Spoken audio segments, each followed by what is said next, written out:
প্ৰসন্ন হৈছোঁ। আপুনি এনে যেনেকুৱা ভাল থাকে সম্পূৰ্ণ আপোনাৰ জীৱনত এনেই থাকিব লাগে।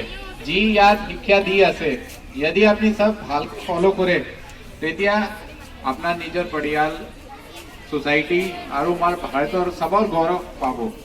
তো মই আজি বহুত এইটো আপোনাৰ লগত আহা আপুনি ইমান ইয়াত বঢ়িয়াকে পঢ়ি আছে আৰু বাকীখিনি সব কি আছে তো বহুত ধুনীয়া লাগিছে।